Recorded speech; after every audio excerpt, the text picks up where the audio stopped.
everyone, it's Shel C from PaperOcotilloStudio, and today I'm sharing with you a new video hop. This one will be going on every second Sunday, and the hashtag is Artsy Second Sunday. So you can search that hashtag on any social media and you can find art that YouTubers have been making for you. And you can also, of course, go below the video and check out all the links, hop through all the links, and go and visit everyone. Give them some love, thumbs up, comments, those type of things. Subscribe to their channels. That's all the fun stuff that you can do with this hop. So the first thing I did was I am using a canvas panel that is 6x8. The theme this month is flowers. And when I think about March, I think about daffodils. And the reason for that is because my mom always got them for my birthday, which is actually today. No, yesterday. Um, anyway, always got daffodils. They always were blooming in our yard in Oregon State when I was growing up. They're so happy and cheerful and I don't know, they just make me smile. So I thought that would be the perfect flower to do for this art project. So the first thing I did was I mixed a little bit of a teal turquoise type color into some white gesso, and I wanted something really like kind of rustic and scratchy and a little bit messy, not my usual fussy style. I'm trying to get a little bit more loose with my art, a little bit more free. Holding pencils in the back, holding paintbrushes in the back of them, that type of stuff. Painterly, artsy, that type of stuff. So I used a palette knife to apply the gesso, and I made it not completely smooth like I normally would. I would normally use a paintbrush, and I would make sure there was no paint streaks, and I want everything to be smooth. But this time I wanted it to be more like a plaster wall. So I scraped it and swooshed it and smooshed it around with a palette knife. And I set that aside to dry and moved on to what I'm going to use for my focal point on this art, which is, of course, the daffodils. And I'm going to collage those. I'm a mixed media collage artist, and that's what I like to do. So I have a lot of paper scraps, painting papers, gel prints, just, maps and music paper and just every kind of thing that you could possibly think of as far as paper that has color and pattern to collage with. So I started to tear them up because I didn't want to heat dry my canvas panel because it had so much like texture on it that I knew that if I applied heat with my heat tool a lot, I would get bubbles because there's like little piles of gesso. And I didn't want to do that. So I just wanted to set it aside to dry naturally. I know, usually I don't do that. I'm too impatient. I'm going to dry the darn thing and get it over with. But I figured I could move on to creating my pieces for my flowers while I was waiting. So I wasn't just being idle. I was, doing something.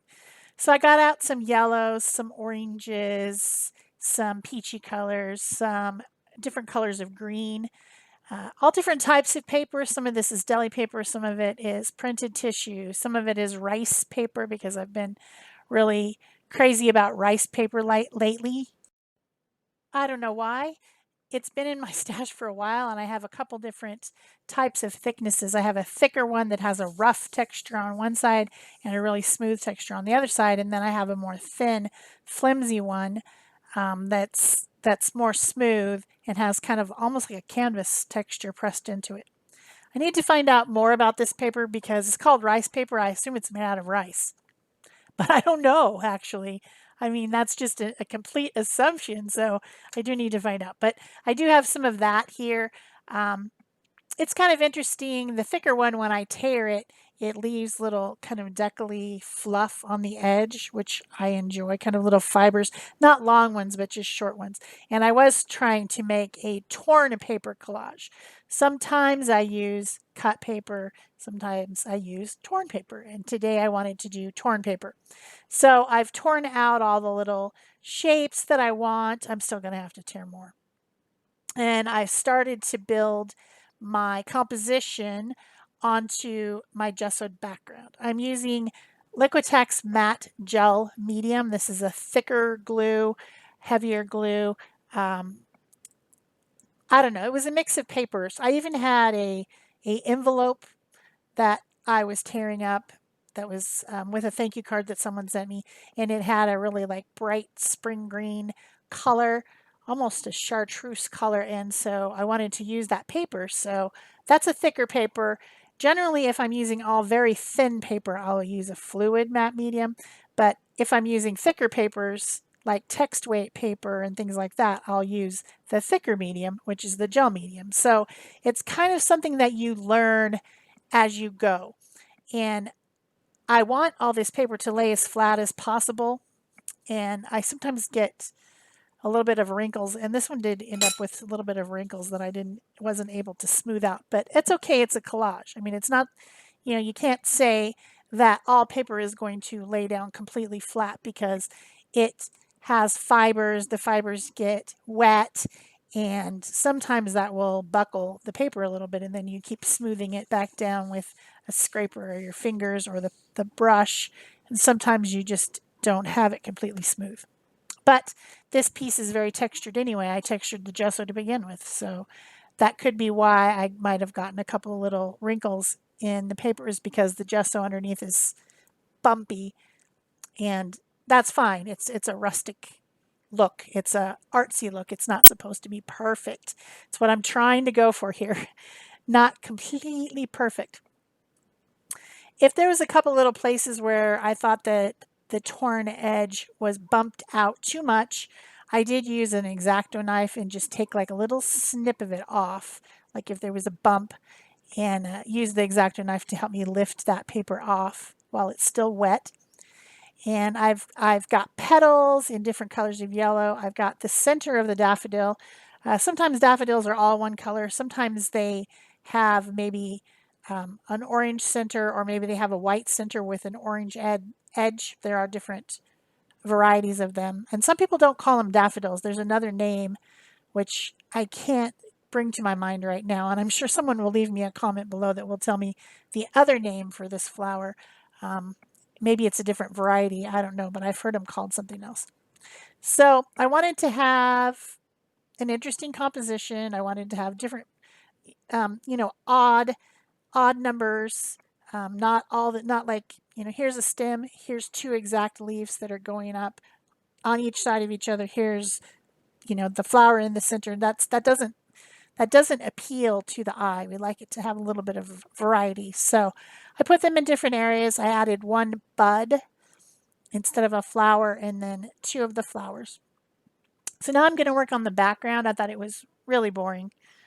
Some people might like it right now before I do anything. There are going to be some of you out there that say, why did you add that extra stuff? You should have just left it. I know, I hear you, but it's my art and I'll do what I want. So I decided to make a more textured and interesting background by painting a little bit of darker teal paint. In the pictures that I took, it ends up looking more blue than teal, but in actuality, it's very teal turquoise color. So I don't know why the pictures came out blue looking, but they did. So this stencil is kind of like fern fronds or something, and it's a stencil girl stencil. I'm using it to remove paint through the stencil to give some pattern and lines. I figure whenever I've seen daffodils, they've been in a huge group. And so these might be some of the leaves and stems that are in the group behind, but just a more abstract interpretation of them. So that's the reason that I used this stencil, because it kind of looks like leaves and stems and things. If you're not looking at the whole stencil, you can definitely tell it's palm fronds. But if you use it this way, it just kind of looks like those random stemmy leafy shapes that you might see. So that's what I did. And I'm using a baby wipe to remove it, by the way. Kind of patting and a little bit of rubbing. Not going too crazy, but just a little bit. So the next thing that I did was get out some acrylic paints. These are Deco Art Media Fluid Paint. Something I really enjoy is a fluid paint, so I don't have to mix with water all the time and get my brush wet all the time. And this one is highly pigmented. I enjoy it a lot, and it's not expensive. So I'm just adding a little, I'm not completely painting over everything because I still want some of the pattern to show through, but I'm making it a little bit less patterny because some of the pieces had quite a lot of pattern. So I'm just adding kind of a glaze over the top of some of it. And I even think I wiped back a little bit at some point here with the baby wipe just to clean it up a little bit, make it more integrated. I'm going to do the same thing with the leaves and stems here in a minute. I'm going to get out some other paints that are green, of course. There's a green gold, like kind of more of a spring green, and then a darker green, which this one wouldn't come out, so I ended up getting another one of those media fluid paints, which I think was phthalo green.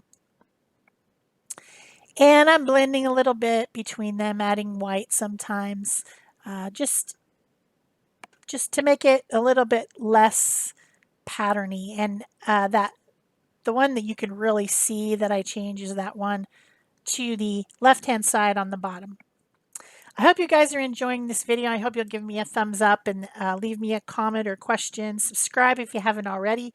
Turn on your notification bell so you know when there's a fresh new video. And of course, you can go below the video.